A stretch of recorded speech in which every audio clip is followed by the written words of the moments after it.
जय भीम नमः बुद्धाय।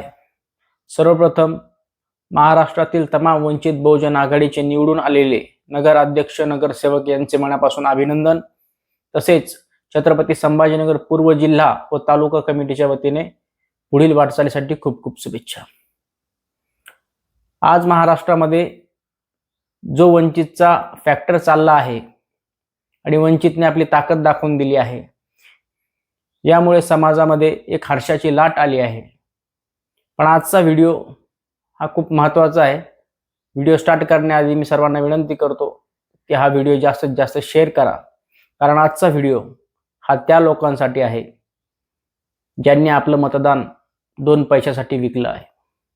आजचा व्हिडिओ त्या लोकांसाठी आहे की आजही काही लोक आपल्यामधले इतर पक्षाचा झेंडा खांद्यावरती घेऊन नाचत आहेत। आजचा व्हिडिओ त्या खापऱ्यांसाठी आहे, हो खापरा शब्द मी मुद्दाम वापरतो।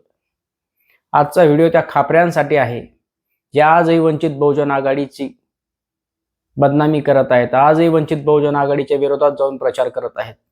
समाजामध्ये वंचित बहुजन आघाडीची मतं कशी फुटतील, कारण हे पाकिट प्लेयर आहेत। हे कशासाठी करतायत तर फक्त स्वतःचं घर भरण्यासाठी करतायत। आणि या खापऱ्यांपासून जसं सुजातदादा आंबेडकर म्हणाले होते, सावध राहिलं पाहिजे। आज खूप चांगला रिझल्ट वंचित बहुजन आघाडीने या महाराष्ट्रामध्ये दिला आहे। महानगरपालिका या निवडणुकीमध्ये वंचित बहुजन आघाडी नक्कीच अनेक महानगरपालिकावरती आपला झेंडा फडकवल्याशिवाय राहणार। पण मित्रांनो, आज जे काही लोक, सगळेच नाही पण जे काही मोजके लोक आपलं मत 2 पैशासाठी विकतायत, त्या लोकांना माझं सांगणं आहे की आज जो मताचा अधिकार तुम्हाला मिळाला आहे, आम्हाला मिळाला आहे, हा मताचा अधिकार सहजासहजी मिळालेला नाही। काय आयुष्य होतं आपलं, ढुंगणाला टीचभर कापड आपल्या मिळत नव्हतं, कुत्र्याला मान होता आपल्याला मान नव्हता। बाबासाहेब आंबेडकरांनी हाल अपेष्टा सहन करून, रक्ताचं पाणी करून, हाडाची काढं करून अनेक आजारांनी बाबासाहेब आंबेडकरांना ग्रासलं होतं। या सर्व परिस्थितीला तोंड देऊन बाबासाहेबांनी खूप यातना सहन करून आपल्याला हे अधिकार दिलेले आहेत आणि आपण सर्रासपणे ते विकतो। लाज वाटली पाहिजे। आज जो मताचा अधिकार तुम्ही विकताय, या मताचा अधिकार देण्यासाठी बाबासाहेब आंबेडकरांना आपल्या पोटची 4 लेकरं कुर्बान करावी लागली आणि तो मताचा अधिकार आज माझा समाज विकतोय।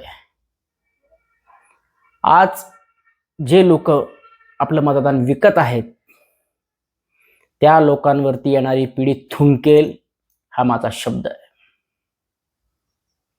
मित्रांनो, आज आपण स्वाभिमानाने उभा आहोत।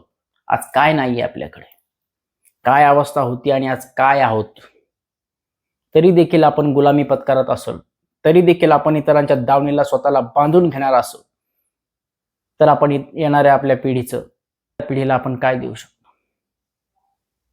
मित्रांनो, आज कुठेतरी जागृत होण्याची वेळ आलेली आहे। आज 70 वर्ष तुम्ही इतरांना मतं देत आले, कधी राष्ट्रवादीला दिले, कधी काँग्रेसला दिले, कुठल्याही पक्षाला दिले, जो असेल तो।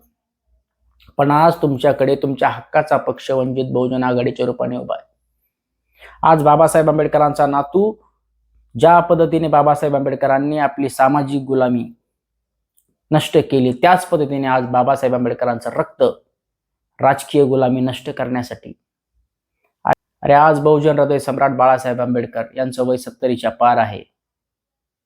बायपास सर्जरी त्यांची झालेली आहे, त्यांनाही खूप सारे आजार आहेत, थकतायत तरी देखील थांबत नाहीयेत, पण दिवस एक करतायत। आज कुठल्याही एका राजकीय पक्षाला हात मिळवणी करून 2-4 खासदार, 10-15 आमदार, 2-4 मंत्रीपद घेऊन बाबासाहेब आंबेडकरांचा नातू हा सुखात राजेशाही थाटात जगू शकतो। पण इतरांच्या दावणीला बांधून किती दिवस आपण राहणार आहोत? एका मंत्रीपदावरती, 2-4 खासदारक्यावरती किती दिवस आपण जगणार आहोत? कुठेतरी हे थांबलं पाहिजे, कारण ही लाचारी नावाची बिमारी जर कायम राहिली तर येणाऱ्या पिढीचं खूप सारं नुकसान होणार। त्यासाठी बाबासाहेब आंबेडकरांचं हे रक्त पायाला भिंगरी बांधून महाराष्ट्रभर फिरतंय, याची जाणीव प्रत्येकाने ठेवली पाहिजे। आज जी चूक आपल्याकडनं झाली आहे ती चूक सुधारण्याची वेळ आहे। 15 जानेवारीला महानगरपालिकेच्या निवडणुकीमध्ये आपण पूर्ण ताकदीने आपलं एक एक मत वंचित बहुजन आघाडीने दिलेल्या उमेदवाराला दिलं पाहिजे. 100% आपला उमेदवार हा विजयी झाल्याशिवाय राहणार नाही. आणि जो ठपका आपल्या समाजावरती लागलेला आहे की एका बिर्याणीच्या पाकिटवरती, एका दारूच्या बॉटलीवरती आणि 500च्या नोटीवरती हा समाज विकला जातो, हा दाग जर पुसून काढायचा असेल तर आज समाजातील प्रत्येक नागरिकाची ही जबाबदारी आहे. प्रत्येकाने हा प्रण केला पाहिजे की मी माझं मतदान विकणार नाही. माझं मत स्वाभिमानाने बाबासाहेब आंबेडकरांच्या नातवाच्या पक्षाला देणार आहे. हा संकल्प प्रत्येकाने केला पाहिजे. निश्चितच येणाऱ्या काळामध्ये ज्या पद्धतीने आज आपले नगराध्यक्ष झालेले आहेत, नगरसेवक झाले आहेत, महानगरपालिकेला देखील खूप छान आणि खूप मोठा रिझल्ट आपल्याला लागणार आहे. तसाच रिझल्ट विधानसभा आणि लोकसभेला देखील लागेल जर समाज एकत्र राहिला तर, जर समाज या खापऱ्यांच्या नादी नाही लागला तर, जर समाज हे सोडलेल्या कुत्र्यांच्या मागे नाही गेला तर. आज समाजाने ठरवायचंय की तुम्हाला स्वाभिमानाने वंचितचा झेंडा घेऊन उभा राहायचंय की इतरांच्या चपला उचलायच्या आहेत. कारण आम्ही तरी स्वाभिमान स्वीकारला आहे, स्वाभिमानाने जगतो आहोत, स्वाभिमानाने मरण पत्करू, पण इतर पक्षाची कधी गुलामी करणार नाही. हा संकल्प प्रत्येकाने करायचा आहे आणि हा व्हिडिओ जास्तीत जास्त शेअर करायचा आहे.